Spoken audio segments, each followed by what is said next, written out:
혹시 며칠 전에 이런 기사를 보셨는지 모르겠어요. 한국에서 일어났던 일이었는데요.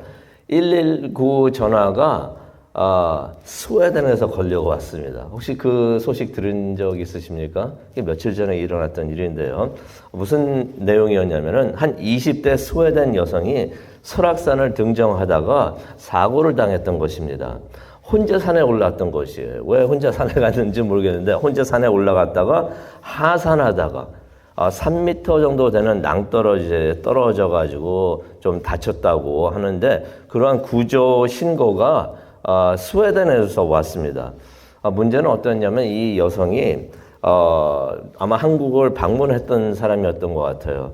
한국에서 조난 신고를 어떻게 해야 되는지 그 방법을 몰라가지고 떨어졌는데 어떻게 할 수는 없고 어디 몇 번을 전화해야 되는지는 모르고 그래가지고 어떻게 했냐면은 SNS라고 그러죠. 뭘 사용했는지는 모르겠어요. 페이스북인지 인스타그램인지 그거는 모르겠는데 그거를 통해 가지고 스웨덴에 있는 남자친구에게 내가 이렇게 됐으니 도와달라고 해가지고 스웨덴에 있는 남자친구가 한국에다가 전화를 해가지고 한국 119에다가 전화를 해가지고 도움을 받게 했다라는 그러한 뉴스를 며칠 전에 제가 본 적이 있습니다. 성도님은 혹시 그 조난 신고 방법, 그 번호, 그 방법을 아시나요? 한국은 몇 번이죠? 119, 한국. 근데 제가 찾다 보니까 한국만 119가 아니라 대만도 119고, 제가 깜짝 놀랐어요. 북한도 119입니다. 저도 몰랐었는데. 근데 미국에서의 조난 신고 방법은 전화번호는 그렇죠. 911. 바뀌어가지고, 멕시코도 그렇다고 그러고, 캐나다도 그렇다고 합니다. 위급할 때는, 긴급할 때는 이 전화번호를 걸면은 도움을 받을 수가 있는 것입니다. 시편 83편은 아삽이 위급해서 도움을 요청하는 그러한 내용이 됩니다. 여러 적들이 동맹을 맺고 이스라엘로 쳐들어왔던 것이에요. 위급한 상황입니다. 그런데 다행히 아삽은 이때 몇 번을 전화를 해야 되는지, 이때 뭘 해야 되는지 알고 있었던 것입니다. 어떻게 무엇을 해야 되는지 아삽은 알고 있었던 것입니다. 이럴 때 무엇을 해야 되는가? 911 기도죠. 기도를 하나님께 올려드려야 되는 것입니다. 기도를 올려드리는 것이 911, 119 하나님께 도움을 요청하는 것이 되는 것입니다. 그래서 아삽이 하나님께 911 전화를 긴급 전화번호를 위급해서 전화를 하는 것을 우리가 보게 됩니다. 우리도 위급할 때는 뭘 어떻게 해야 되는지 우리도 알고 있습니다. 그런데 그런 것 같아요. 알고 있는데 저도 그럴 때도 있고 알고는 있는데 어쩔 때는 당황부터 하고 또 낙심부터 하고 그러지는 않는가 그렇게 생각을 해봅니다. 그래서 시편 83편은 옆에 적어두세요. 아삽이 하나님께 911 응급 조난 신고를 하는 그러한 내용이 된다라는 것을 우리가 생각을 하면서 오늘 말씀을 보도록 하겠습니다. 아삽이 하나님 앞에 나오면서 돌려 말하지 않습니다. 그럴 시간이 없어요. 요점부터 말을 합니다. 뭐라고 말합니까? 하나님이요, 침묵하지 마소서, 가만히 계지 마소서. 그런 기도를 합니다. 그런 것 같습니다. 때로는 하나님께서 우리는 급해하는데 우리는 도움을 당장 달라고 필요합니다. 우리 죽겠습니다. 라고 그렇게 생각하고 있는데 하나님께서는 무관심해 하시는 것 같아요. 별 관심이 없으신지 아무 일도 안 하고 계신다라고 생각이 들 정도가 그렇게 생각이 들 때가 있습니다. 그래서 그런지 주일날에도 말씀드렸지만 태풍을 만났던 12제자들 얼마나 급했어요. 예수님께 빨리 일어나라고 그렇게 독촉을 합니다. 일어나서 뭔가를 하십시오라고서 그렇게 독촉을 하는데 원망을 하고 하나님께 불평을 했던 것입니다. 우리는 죽게 되는데 상관 안 하십니까? 왜 가만히 계십니까? 가만히 계지 마십시오라고서 그런 불만을 털어놓는 것을 우리가 성경을 통해서 보게 됩니다. 그런데 이게 때로는 우리의 마음이 아닌가 생각이 들어요. 어려운 일을 당했을 때 우리의 마음이 그런 12 제자들의 마음이 아닌가. 그런데 우리는 알죠. 하나님이 능력이 없으신 거에 아닌 거 우리가 알고 있습니다. 또 하나님께서 우리에게 신경 안 쓰시는 것이 아니다라는 것들도 우리도 잘 알고 있습니다. 그런데 하나님께서 아무 일도 안 하고 계시는 것 같고 신경을 전혀 안 쓰시는 것 같습니다. 왜 그럴까요? 왜 하나님께서 그렇게 하실까요? 우리가 기도하게끔. 기도하는 것을 하나님께서는 기다리고 계시는 줄로 믿습니다. 우리가 911 전화를 하나님께 하면서 하나님 도와주십시오.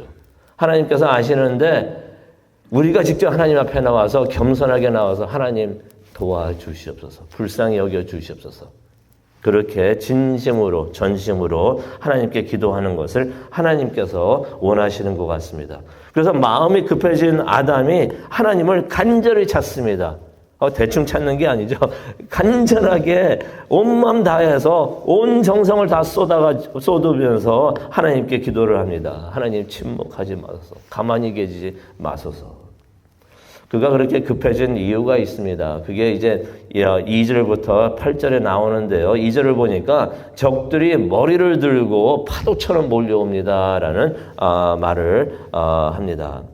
주의 원수들이 떠들며라는 것이 어떤 의미가 있냐면은 파도가 막 몰려올 때, 소리가 굉장하잖아요. 바닷소리라고 그러죠. 파도소리. 그것을 말하고 있는 것입니다.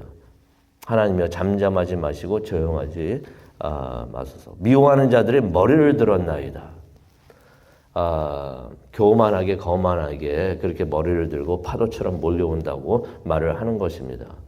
아삽의 적이고 이스라엘의 적이죠. 그런데 여기서 또 2절을 보니까 뭐라고 말을 합니까? 하나님의 적이라고도 표현을 합니다. 주님을 미워하는 사람들입니다. 하나님의 적들도 되려는데 이 사람들 그냥 두지 마십시오. 3절에 보니까 그들이 계략을 짜고서 하나님의 사람들을 치려고 합니다. 4절을 보니까 이스라엘 민족을 아예 없애버리려고 한다라는 말을 합니다. 대학살을 하려고 한다는 것이죠. 이를 위해서 이 사람들이 동맹을 해가지고 한꺼번에 몰려옵니다. 그러면서 이제 6절과 8절을 보게 되면 6절부터 이제 8절을 보게 되면 이 사람들이 누구였는가? 그 나라 이름들이 기록이 되어 있습니다. 리스트가 길게 기록이 되어 있는데요. 잠시 보게 되면은 6절을 보니까 에돔이 나와요. 에돔은 누구입니까? 에서의 후손이 됩니다. 이스마엘인들이라고 그러는데 이 사람은 누구입니까? 이스마엘의 후손인 것이에요. 모압과 암몬이 또 7절에 나옵니다. 롯의 후손인 것이에요. 그러게 보면은 이게 적대감이라는 게 이게 참 오래 간다. 에서와 이스마엘과 롯, 이게 그렇게 올라가는 것이에요. 이게 이 적대감이라는 게 그냥 잠시 있다 사라지는 게 아니라 대대로 물려 내려오면서 이러는구나 하는 것을 보게 됩니다. 또 7절에 보니까 아말렉이 나와요. 아말렉은 모세 때부터 적이었어요. 기억하시죠? 출애굽하면서 가장 첫 번째 전쟁이 아말렉과의 전쟁이었잖아요. 블레셋은 사사 때부터 적이었습니다. 아수르가 8절에 나오는데 아수르는 누구입니까? 북이스라엘을 멸망하게 했던 그런 민족입니다. 이들이 동맹을 해가지고 쳐들어온다는 것이에요. 근데 그런 생각이 들어요. 실제로 이들이 동맹을 해서 쳐들어왔는가? 아마 이스라엘의 적들을 상징적으로 이렇게 표현하고 있지 않는가? 그렇게 생각을 합니다. 그러면서 아삽이 기도를 하는데요. 9절에 보니까 뭐라고 기도를 합니까? 이거 요점을 정리해서 말씀을 드리면은 이전처럼 그들에게 행하소서. 이전처럼 하나님께서 이전에 하셨던 것처럼 이들에게도 행하시옵소서. 그래서 이제 9절과 12절을 보게 되면 지금까지 하나님께서 많은 시간 이스라엘을 어떻게 구해 주셨는지, 무슨 일을 하셨는지 이야기를 합니다. 그런데 여기를 보게 되면은 하나님께서 많은 일들을 하셨는데 아삽이 특히 어떠한 일들만 기록을 하고 있냐면요. 하나님께서 사사를 통해서 구하셨던 일들. 그 몇 가지만 이야기를 합니다. 몇 가지 일을 좀 누구를 통해서 했던 거냐면 드보라 사사하고 사사 기드온 때의 일들. 하나님께서 어떻게 구원하셨는지 그 일들을 이야기를 합니다. 드보라, 기드온을 통해서 일하셨던 일. 그런데 여기 가만히 보면은 어디를 보더라도 드보라 이름이 안 나와요. 기드온의 이름이 안 나옵니다. 무엇을 의미를 합니까? 드보라를 때 그렇게 하셨고 기드온 때도 그렇게 하셨지만은 진짜 하신 것은 하나님이시라는 말이에요. 하나님께서 하셨던 일입니다. 하나님께서 드보라를 사용하셨고 기드온을 통해서 하셨는데 이거는 하나님이 일하셨던 것입니다라고서 하나님 앞에서 그것을 강조하는 것입니다. 그게 자신의 믿음이라는 것이에요. 그래서 아삽이 13절과 17절을 보면은 드보라한테 간 것도 아니고 기드온을 찾은 것도 아니고 우리에게 드보라 주십시오, 기드온 주십시오라고 말했던 것도 아니고 하나님께 나가는 것이에요. 하나님께서 하신 것인 것을 알고 있기 때문에 하나님이여 간절히 도와주시옵소서라고 간절하게 청하는 것을 보게 됩니다. 그러면서 어떻게 기도를 합니까? 13절에 보니까 우리의 적들이 바람에 날리는 지푸라기 같게 만드소서. 또 15절에 보니까 그들을 광풍으로 쫓아서 폭풍으로 두렵게 하소서. 광풍으로 쫓아서 폭풍으로 두렵게 하다. 이거 뭐 그게 그리 두려울 일일까라고 생각이 드는데 얼마 전에도 아이고 뭐 그냥 플로리다에 그냥 허리케인 오고 그러는데 이거 진짜 무섭더라고요. 하나님께서 그렇게 해달라고. 그래서 그들을 두렵게 만드셔서. 그런데 17절을 보게 되니까 아삽이 그렇게 기도했던 기도의 목적을 우리가 보게 됩니다. 근데 목적을 보게 되니까 그들이 그저 그렇게 돼가지고 멸망하는 것이 아니라는 것을 우리가 보게 됩니다. 아삽이 16절이죠. 16절을 보게 되니까 그런 말을 합니다. 16절인데요. 이렇게 돼서 그들이 주의 이름을 찾게 하소서.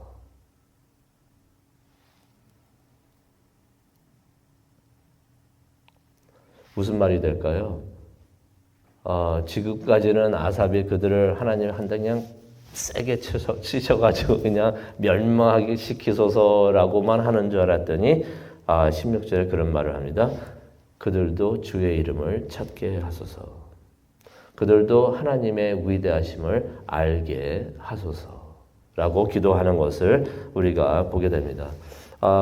이것을 보게 되면서 우리가 이 부분은 우리가 생각해 볼 부분이 아닌가 그렇게 생각이 들면서 우리도 이런 기도를 하기를 원합니다. 우리를 힘들게 하는 사람들이 있는데 그들이 잘못을 알게 되는 거 참 중요합니다. 그런데 그러한 최종 목적은 그래서 그들이 멸망하는 게 아니라 그들도 하나님을 찾게 하기 위해서 그것을 위해서 아삽이 기도한 것을 우리가 보게 됩니다. 그러면서 이제 아삽이 기도를 마칩니다. 그러면서 이제 아삽의 참된 마음을 우리가 보게 되는데요.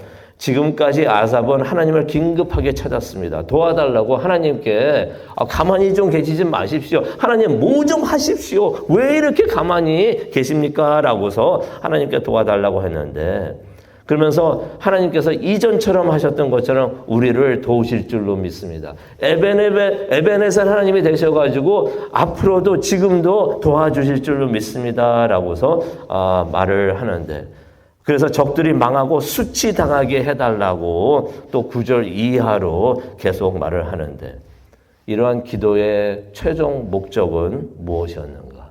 그게 바로 18절에 나와 있습니다. 이것을 제가 좀 풀이해서 말씀을 드리면은 어떤 기도를 하는가? 그들이 여호와 하나님만이 온 세계의 지존자, the Most High 이신 것을 알게 하소서. 16절에 했던 그 기도 다시 한번 리핏하면서 말하는 것을 우리가 보게 됩니다. 여호와 하나님께서 온 땅 위에 계시는 지극히 높으신 분이신 것을 저들도 알게 하여 주시옵소서. 여호와의 이름이 어떤 의미가 있습니까? 하나님이라고 하나님 하면서 우리가 하나님을 찾는데 하나님의 이름이 우리에게 어떠한 의미가 있나요? 용서의 의미가 있고 자비의 의미가 있고 은혜와 구원의 의미가 있는 줄로 믿습니다. 또 하나님 우리가 알아야 되죠. 심판의 하나님이신 것을 우리가 아는데 그 의미를 이야기하고 있는 것입니다. 죄는 심판을 받는다. 그렇다면 아삽의 기도는 무엇이겠습니까? 나를 힘들게 하는 나의 적들도 하나님, 나를 구원해 주시고 이스라엘 민족도 구원해 주시는데 저들도 구원하여 주시옵소서. 나를 힘들게 하는 나의 적들도 하나님의 이름, 즉 하나님의 용서와 자비와 은혜와 구원도 알게 하여 주시옵소서. 하지만 하나님을 거부하면은, 계속해서 거부하면 하나님의 심판도 알게 하소서라고 기도하는 것을 우리가 그렇게 보게 됩니다. 이제 말씀을 마치겠는데요. 우리가 이 말씀을 생각을 하면서 기도하는 시간을 갖기를 원합니다. 우리가 긴급한 상황에 처할 때 우리가 하나님부터 생각하고, 하나님께서는 이 상황에서는 뭐라고 말씀하셨는지 성경 말씀부터 찾아보는 우리 모두가 되기를 원합니다. 하나님께서 뭘 하라고 하셨는지. 그래서 하나님 앞에 나와가지고 간절히 기도하기를 원합니다. 기도가 그것이죠. 영적 911. 영적 911이 되는 줄 믿습니다. 이게 우리가 살 수 있는 방법이에요. 우리가 하나님의 도움을 받을 수 있는 방법, 하나님께 기도하는 방법밖에 없습니다. 그런데 우리의 기도의 목적은 어려운 상황에서 나를 구원하소서, 우리가 그런 기도를 해야 되지만은 우리의 기도의 구원, 나의 구원만이 아닌 원수까지도 하나님을 알고 구원을 받을 수 있도록 기도하기를 원합니다. 그리고 그들에 대한 하나님의 심판, 그거는 하나님이 하시는 것이니까 그냥 하나님께 맡기는 우리 모두가 되기를 간절히 소원합니다. 기도하시겠습니다. 하나님, 힘들 때가 있습니다.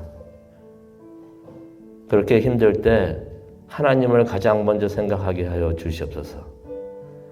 하나님의 말씀을 가장 먼저 생각하게 하여 주시고 하나님께 기도하게 하여 주시옵소서. 어려울 때, 지칠 때 기도를 가장 먼저 할 수 있는 하나님의 사람들 되게 하나님 도와주시옵소서. 이런 일을 통하여 우리가 하나님의 위대하심을 깨닫게 하여 주시옵소서. 또한 우리를 힘들게 하는 사람들이 있다면은 그들을 위해서 기도하는 우리가 되게 하여 주시옵소서. 그들도 하나님의 이름을 알 수 있도록, 하나님을 만날 수 있도록 기도하는 우리 모두가 되게 하여 주시옵소서. 이 모든 일을 통하여 하나님의 영광이 나타나고 주의 이름이 거룩하게 되는 일이 될 수 있도록 하나님 도와주시옵소서. 이것을 위해서 지금 기도하기를 원합니다. 우리의 기도를 붙잡아 주시고 하나님 받아 주시옵소서. 감사합니다. 예수님의 이름으로 기도합니다. 아멘.